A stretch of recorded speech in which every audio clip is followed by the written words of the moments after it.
What the Actual Fork podcast is co-hosted by two intuitive eating registered dietitians, yours truly, Sammy Previtt, owner of Fine Food Freedom, and Jenna Warner, owner of Happy Strong Healthy. We can't stand diet culture bullshit and love keeping it real. Our mission is for all humans to believe that they are made for so much more than chasing a smaller body. We are also here to share with you that food can be fun and pleasurable again.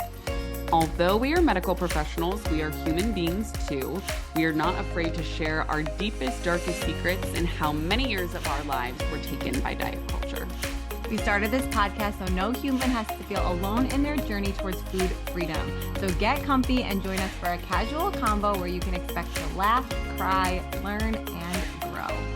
We are so grateful that you're here. So if you enjoyed this podcast and want to connect further, we invite you to follow along on Instagram at WhatTheActualForkPod and subscribe, rate, and review our podcast so we can continue to share this message with more and more people. Now, let's get into it. Welcome back to another episode of What the Actual Fork podcast. It's your girl, Sammy. I'm all alone. I'm so lonely. It's just me because if you heard our episode last week, I gave my sickness to Jenna through the computer. Poor Jenna and her whole family are sick right now. So I would not let Jenna come on here, although she wanted to. She still wanted to record today. I said, absolutely not. You have to rest. You have to snuggle Noah, and you have to repeat that. And no coming on to the pod. So I held down the fort today. It was just me. But it was still a wonderful episode, but we missed Jenna and we're sending our positive, healthy vibes your way so you can hopefully just be out of this sickness. I just feel like it's going around everywhere. But I wanted to share my What the Actual Fork moment of the week. And it's interesting. It's going to be like the opposite of what we usually do. So usually with our What the Actual Fork moment, it's like something that stopped you in your tracks and made you say like, what the actual fuck about diet culture. But I'm actually going to do the opposite. And what I mean by that is like a positive experience that I had so built up in my head that it was going to be a What the Actual Fork moment. And then it wasn't. And I think hopefully some of you can relate to this. So I shared a little bit on TikTok how yesterday I went to my first like high intensity workout class since being postpartum. Now I want to set the stage here. I'm 8.5, almost 9 months postpartum. I went through 3 rounds of IVF, egg retrievals, transfer before falling pregnant with Sienna. And during that time, they wouldn't let me do high intensity exercise. So I have not done high intensity exercise for a very long time. And to be honest, I've shared on this podcast a lot how my relationship with fitness is just on the rocks and has been through a lot. And I was, going through periods of time where I really, really, really needed to rest. So I want to make it clear that whether you're postpartum or not, you don't have to like high intensity exercise. You never have to get back to it. There's no such thing as bouncing back from pregnancy. That's not what this is about at all. But I do want to share what was going through my head before going to this class. I had a lot of anxiety about it. I just like thought that the instructor, like, because we've all had those experiences, right? That are traumatic, where you go to an exercise class and they're like, burn off that beer you had last night, or burn off that pizza, or, burn it to earn it, or no pain, no gain. And I think I've just heard that for so many years that I just like stay away from group fitness because I'm like, fuck it. I don't want to deal with that. And so I had all these thoughts running through my head. But before I signed up for the class, the whole reason I signed up for the class is because I woke up, had myself a delicious New York City bagel that our friends had flown down and we froze some. So I had myself a bagel. It was all like fueled up with carbs. And I was like, you know what? Like moving my body and like challenging myself sounds really enticing right now. I had this like new burst of energy and I was like, Sienna was at daycare. I had a little gap in my schedule and I was like, I'm going to go to a workout class. And then I like, as soon as I had that thought, I was like, started freaking out. So I was like, no, you're doing this, Sammy, you're doing this. And I kind of wrote down the fears that were coming up for me. And it was like, there's going to be diet culture stuff, like your body can't do what it did before having a baby, like all this like really weird negative thought patterns. And so I was really anxious about it, but I was like, you're safe. You're safe. And that's important to remember. And I just had a conversation with a client about that this morning too. Like, it is normal to have anxious thoughts and kind of like see, like you kind of feel like you see what's going to happen because you're basically replaying old memories, and that's your body trying to keep you safe of like, don't do that because we know what's going to happen. And I was like, no, that is not true. The intention of me going to this class, I want to feel energized. I want to challenge myself. I want to feel strong. I want to celebrate what my body has done and what it is now capable of doing. And so I ended up going to this class. I had a fucking ball. I was like running and sprinting but then walking and doing some strength, and they were blasting songs, and a lot of them were like TikTok, like bangers. So I was like singing, and I was like, this is so fun. And I just like let out a bunch of energy. And so why I'm sharing this is my what the actual fork moment of the week, again, very different than how we usually share them, is don't let the fear of what you think is going to happen hold you back from experiencing joy. And I think that diet culture took away so much of my life when I was in the mindset that fitness was about burning and earning and all of these things, that then I had to take a very long period of rest. But diet culture doesn't now get to take the fun away from me. Like, I don't have to sit out and sit on the sidelines and not go to classes because I'm fearful of the diet culture stuff when my intention is nowhere near rooted in diet culture. And so I thought that would be a really, really insightful thing to share today, because it doesn't matter if you're postpartum or not. Just if you're dissecting your relationship with movement, don't let the fear hold you back from experiencing joy, but only you know what your intention is. Is it burning and earning and shape shifting your body and trying to shrink your body? Or is it because you want to feel energized and strong and joy out of it? And you will get there. It has taken me years. So that was very insightful for me this week, and I wanted to share that with you. And so let's get into like what our episode is about today as well. I feel like without Jenna here, I'm rambling, and usually Jenna and I ramble. So I guess I could just talk to a wall. All right, let's get into it. We have the amazing Elizabeth Davenport on today. And let me tell you a little bit about Elizabeth. So prior to heading off to graduate school to become a dietitian, Elizabeth cooked and baked professionally for nearly a decade. Now she considers herself a home cook who loves sharing recipes and cooking tips to simplify cooking for family, friends, clients, and listeners. She currently co-owns a thriving nutrition practice in Washington, D.C., the metro area, who treats individuals with eating disorders and families seeking support in feeding their children. She is also the co-creator of Sunny Side Up Nutrition, a blog and podcast that supports parents in raising children in diet-free homes. Elizabeth also supervises a team of anti-diet, weight-inclusive dietitians. We love that. And when she's not working, which she clearly has a lot going on, she enjoys spending time with her husband, her 2 teenage daughters, and cooking, being outdoors, walking, and reading. And I had the pleasure of interviewing Elizabeth today, and we really tackle a lot about parenting and just really creating this safe space, a diet-free home, right? How many of us, just with, what decade we grew up in, would love to go back in time and be like, what would my life look like if I grew up in a 100% diet-free home where the size of somebody's body was not talked about, weight loss was not like the only thing that was topic of conversation. All foods were neutral. There was no such thing as good foods and bad foods. And maybe you grew up in that environment, and that is amazing if that is you. But the majority of humans are not brought up in that environment. And that has a huge impact on our relationship with food and body. And so Elizabeth is the perfect person to break this all down with.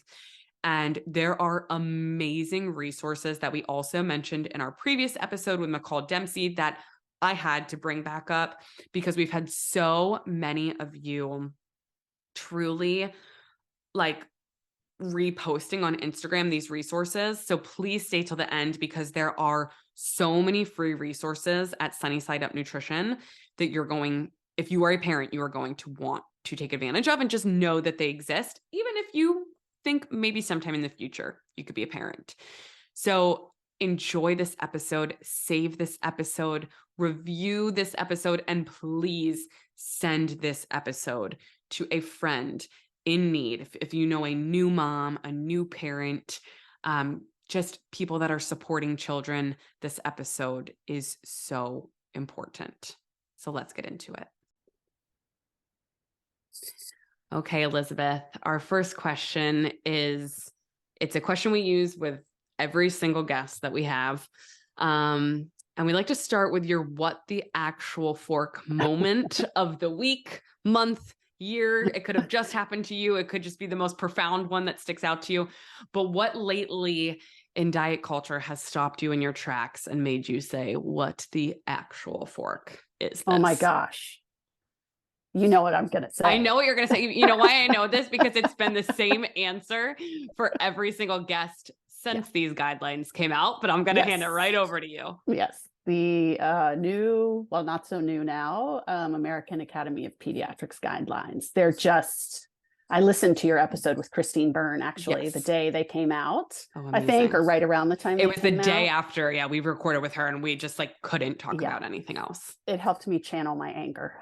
Good. I felt like I had company out because I didn't, you feel so just, it's just mind-boggling and heartbreaking and infuriating and beyond infuriating, Absolutely. So yeah. And we've been treating eating disorders, Anna and I both, in our practices for over 20 years, each of us now. And just when we think we're making some progress, this comes along, right?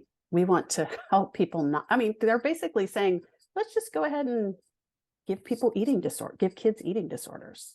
Yes. I resonate and just with everything that you just said. And it's like, you feel like you're making these huge strides and like your little bubble and our little like intuitive eating, like health at every size bubbles. And then this kind of bomb drops and you're like, what the fuck is going on in this world? Like, am I dreaming or am I having a nightmare more so?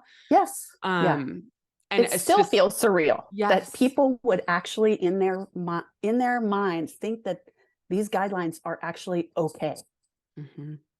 I think it just speaks volumes to how disordered, like obviously people within the AAP are, but just that our world would even get to this extreme of measures.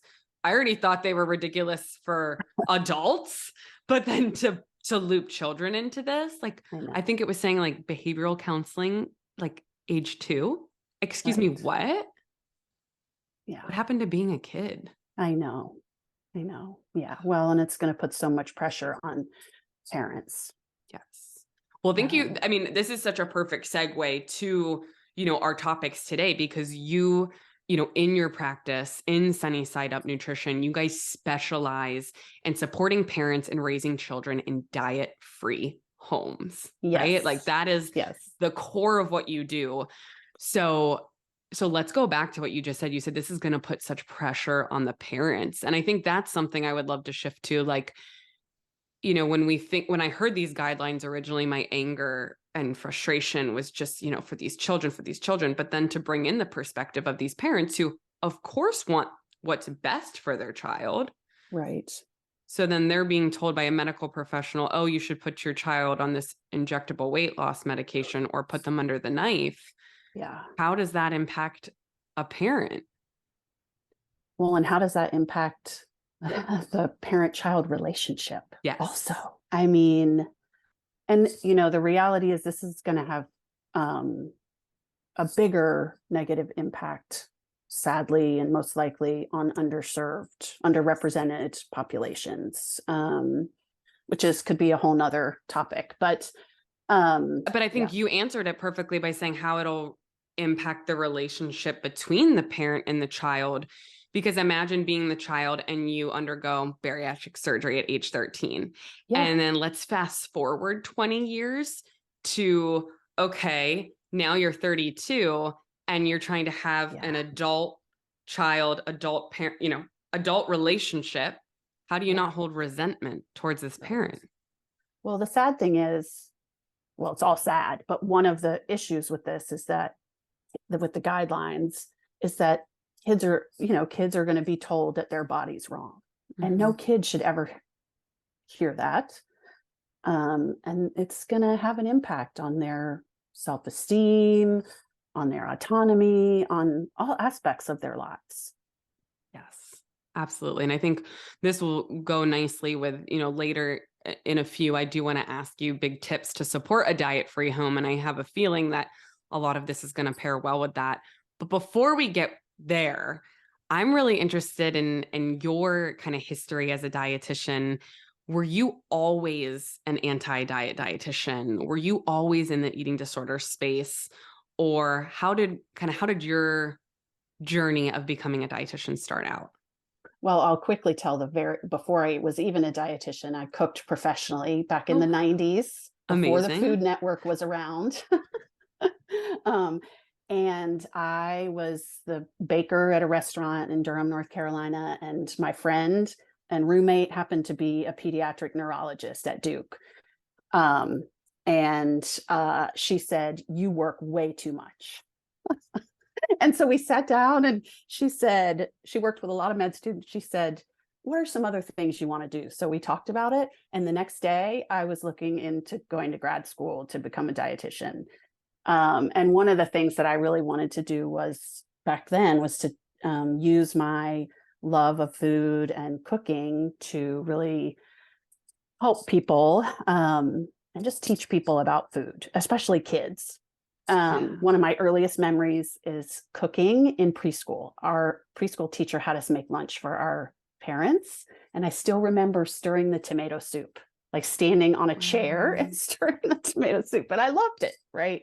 You were so empowered. Yes. Yeah. I mean, how many kids get to do that, right? Yeah. So at any rate, I went to grad school. That's where Anna and I met. I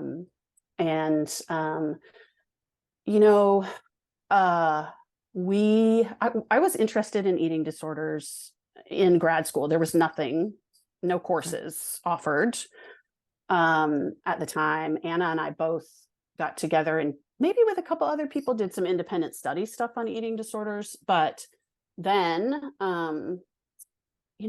early before I graduated, I can remember saying, okay, I want to own a private practice and help people with their relationship with food, but also help them lose weight, right? Or help them with weight management. I mean, everything we learned in grad school.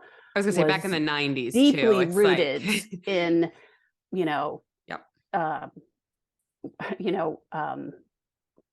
fear of weight gain, fat phobia. It was all weight centric. So it would be impossible to come out of that and not be somewhat focused on it,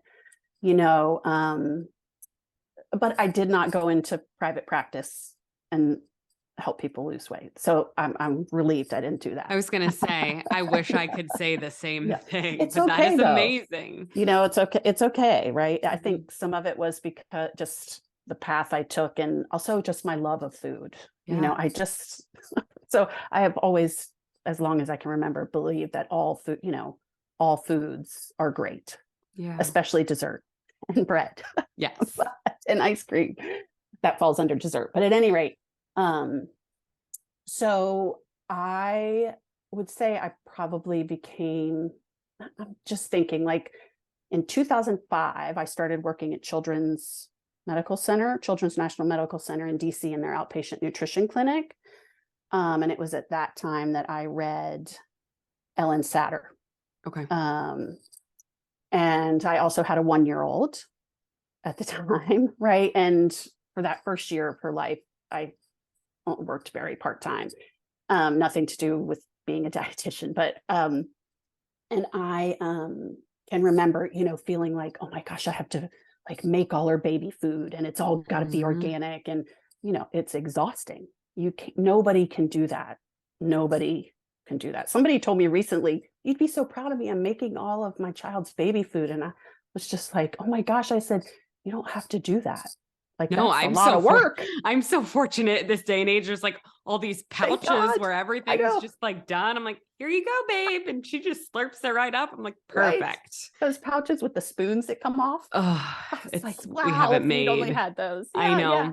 And now, we had the breast pumps. You just shove it in your bra and your hands free. Like, I don't know how women did it years ago. You deserve medals for the things that you had to endure without technology. We did have these big breast pumps that had, like, I don't know what they look like now, but they were pretty big contraptions. They fit in a backpack back then. But the other thing is, right around 2005, somewhere in 2005, I also, maybe it was 2006, went into private practice. Okay. And started, and I had read intuitive eating by then.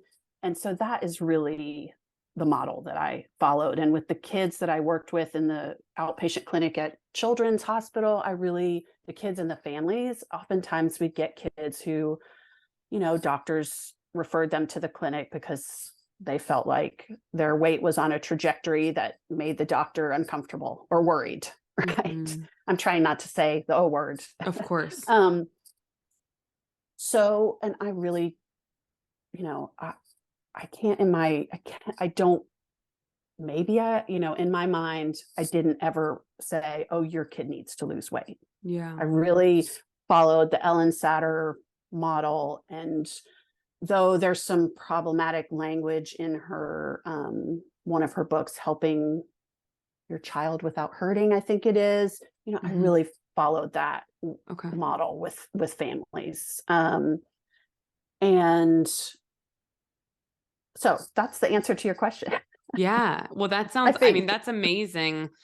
And Jenna and I always, share our paths because just like you said, like, I think it's important for people to realize, like, you can be in the weight management space and then recognize how much harm you're doing and say, oh my gosh, I don't want to do this anymore, and choose a new direction.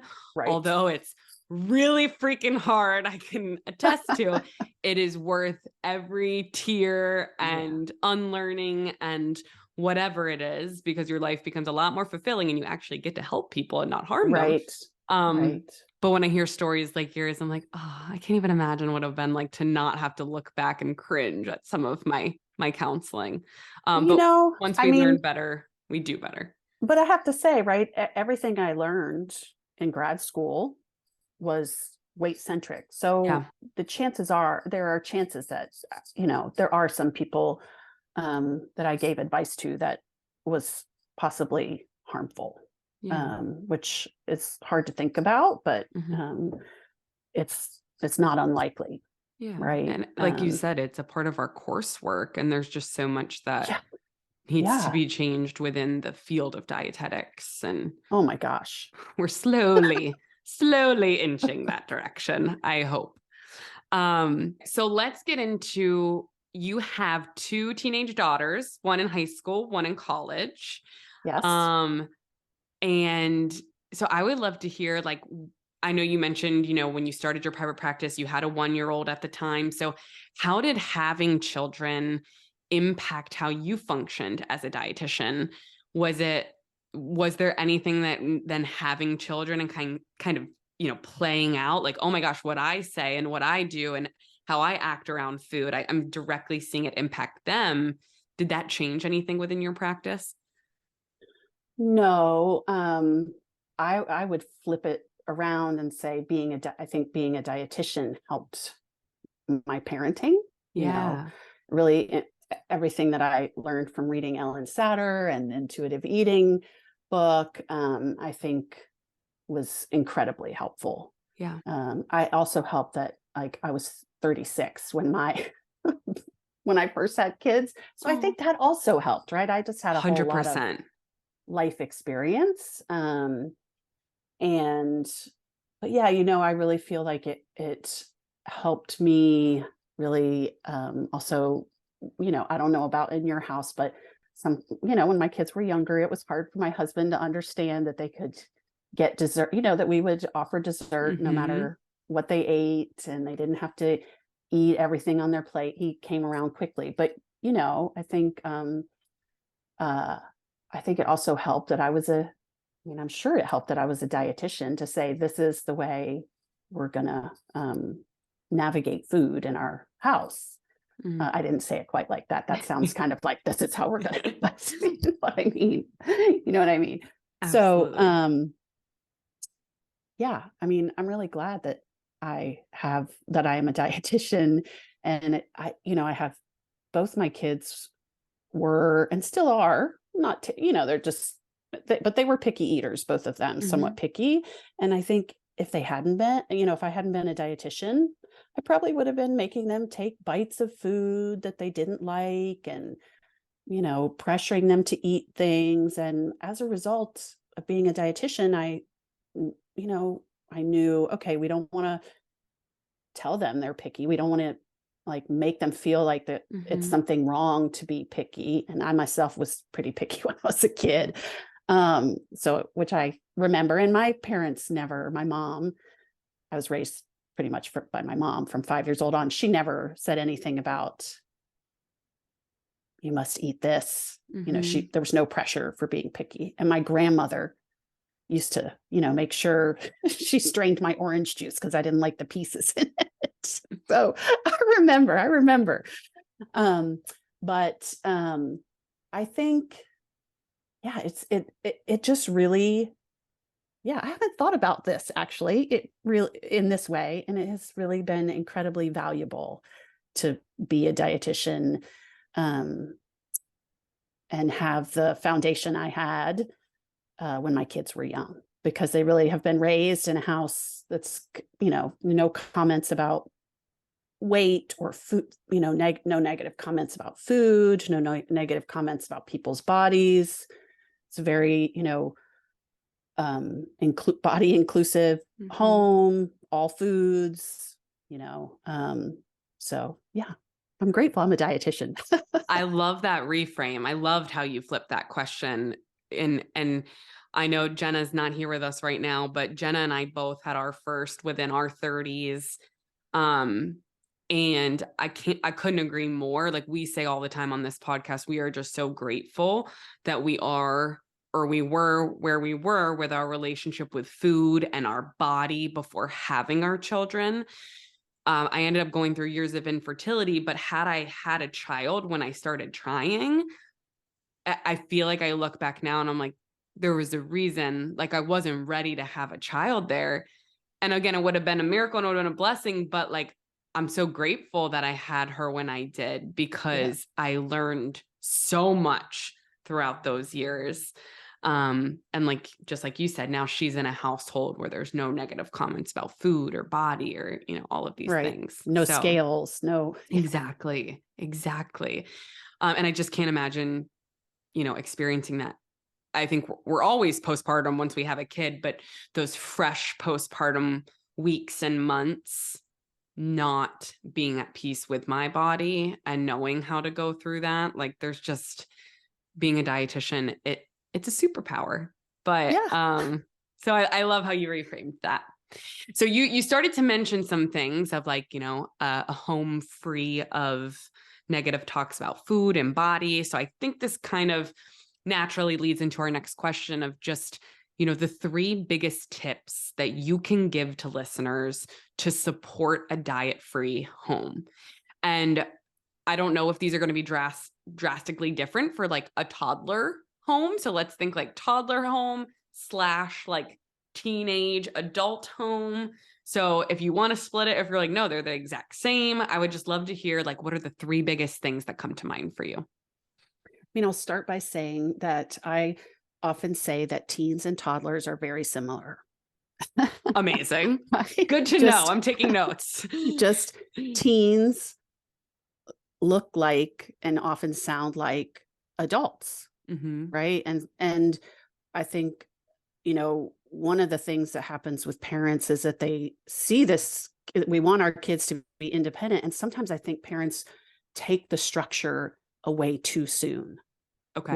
with regard to feeding, Okay. right? I mean, we work with so many, I work with, and in my practice, we work with so many teens who really what they do need is the parent to be making the meals, right? We want our kids to be independent, but everybody develops and everybody matures at a different rate. Some kids might be ready for it and others aren't. And so that's where kind of the responsiveness comes in, right? We need to, it's important to know where our child is and what they in their development and what they need from us as parents. Mm-hmm. So, but to answer your question, the three things that I would recommend are, if you want to raise your kids in in a diet-free home and you feel like you haven't been, you can start anytime. It's never too late. And what I always encourage people to do is just begin by noticing what's stressful to you about food, and notice the thoughts in your head, and really work on just practice not making any comments about food or weight or physical activity. And that's a place to start. And of course, if you feel like you can't do it yourself, reach out for help. But I think another is to really, there's so many important ones. It's hard to pick the top three because I don't want to leave anything out, but I have to. I would say, really trust that your child is going to eat what they need to eat, and that they're going to grow the way they're supposed to grow. I love and that then allows you to, under division of responsibility and feeding, right? That allows the child to do their job, and of eating how much is offered, eating what they want of what's offered, and how much they want of what's offered. And it allows you as the parent to do your job, which is what's offered, when it's offered, and where it's offered, along with responding the nuanced part of feeding kids. It's not quite that simple, but, and then the other thing I would say is, model a positive relationship with food. Eat the cake, eat the ice cream, eat the burgers and fries. Really let your kids see you having a healthy relationship with food, and that's going to go so far. And also, if you have a picky eater, seeing just the kids seeing you eat the food, like let's say broccoli, right? Let's say your child really hates broccoli and hates all vegetables and doesn't eat them. If they see you eating it, they see it on the table, they see it on the plates, on everybody's plates, that's exposure. Yep. That's huge.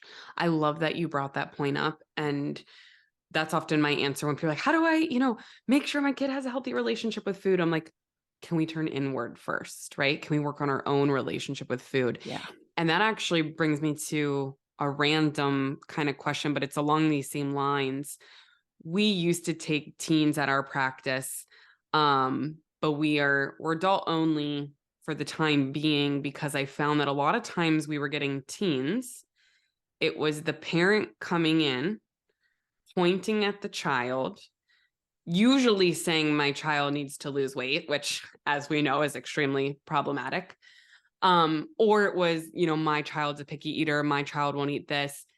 And then mom or dad would go on and say, like, well, mommy's on the keto diet, I can't have carbs, et cetera, et cetera. Have you seen that, or how do you navigate that in practice when the parent is bringing the child in and finger pointing, but there's so clearly disordered eating and chronic dieting and potentially eating disorder in the parent, but very, unknowingly, like the parent doesn't think there's any issue with their own relationship with food or body? I mean, typically what we do is we will meet with the parents separate from the teenager. Or I, under about 10 years old, I don't, Of course. wouldn't even see the children at all. And even over that, sometimes you're right, you don't need to see the kids. But I think in my mind, when they're teenagers, well, whether they're kids or teenagers, we're working with the parents, right? We're helping the parents change their relationship with food. And then the job, in my mind, our jobs with the teenagers is to help them also change their thoughts around food, but also help them know that we're there to support them. Yes. Right. I think the last thing we want when a teenager or anyone is in our office, but a teenager's in our office, we don't want them to feel like they're that their body there's something wrong with their body again. Right. And it is true so often, not to criticize parents, right? They're having a hard time navigating diet culture, right? They've almost entirely, or even partially, sometimes the ones that are kind of half in, half out are even harder to navigate. Yes. I think. But did I answer your question? Absolutely. I think my issue was years ago when we would see teens is we wouldn't make it mandatory or required to screen the parent, and learned very quickly that, like, obviously a parent and a guardian, like, their relationship with food is the most important in the life of the child that they live with. And it just is a really sticky situation if you don't have the parent on board and recognizing what's going on. Yeah. So much of the work is with the parents. Yes. Yes. So let's shift then. Let's say for our listeners who are making peace with food, they're making huge strides. They're making peace with their body. They are, adamant about raising their children and a diet-free home. And they're running into just really difficult situations with other parents, right? Maybe their child goes and plays at other houses where they know that parent is super restrictive or always on the keto diet. Or maybe they're, at play dates at the park and all the moms are talking about what diet that they're on. How do we keep ourselves safe as best we can, as a parent who is saying no to diet culture, rejecting diet culture, but can't just hide away in our home and, hide from diet culture because we know it's all around us? Yeah, it's so hard. It is so hard because it really is, as you said, all around us. And there is so much talk. And, I think there are a number of things you can do. I think I wouldn't necessarily say something to a parent in front of a bunch of people because I wouldn't necessarily want to make them feel bad. But I might, if it was really, if I was in a group of parents and someone was talking about other people's bodies, especially in front of and within earshot of kids, or talking about food, I might just say, let's change the conversation while their kid's around. And then I might, if there were people that were really talking about it a lot, in front of kids especially, I would just find a way to have a conversation with them, a brief, it doesn't have to be a huge deal, right? The conversation, it can be, if someone's really working on their relationship with food, they can say to the other parent, I'm really working hard on this, and it's hard for me to hear that. I'd appreciate, if we could minimize, if the comments about food were minimized, the diet culture comments, and just like that. I'm making it sound simple. It's not simple to have that conversation, right? It's really hard. It's really hard, especially if you're a people pleaser. But I think it is important to just be able to set that boundary. Yeah. And it catches people off guard, right? Yes. I mean, it's, I'm saying this but it is easy for me to say because I have the privilege of being of all this training, right? Of being a dietitian, and this is the work I do, right? But it's not that easy. Yeah. And because depending on who we're saying it to, they might not think it is problematic because they might, whatever they're talking about, be doing it under the umbrella of heavy air quotes, health, right? Right. And so then it can just be misconstrued in so many different ways. But I think boundary setting is so important. And then of course, like depending on the severity of the situation, always finding support with parents who, maybe have similar beliefs as you do, or are also, trying to reject diet culture. But I know sometimes it can feel really lonely on this journey because diet culture is just everywhere. Oh my gosh. Yes. Yes. Absolutely. It's even in the space of caring for animals. Someone said to me recently, "Oh, I don't give my dog, we give our dog a carrot every day at 1:00, since we started working from home during the pandemic, and she barks at like 5 till 1, she starts barking." That is hilarious. The 1:00 carrot. Yeah, I love that. And someone I just gave my dog carrots before we got on today's episode. I kid you not. He loves them. Someone said to me, "Oh, I don't give my dog carrots. Carrots are bad for dogs." I was like, "Why?" And they said, "Oh, they have too much sugar in them." Not going to kill them. No, they said they have too much sugar in them. Oh my gosh.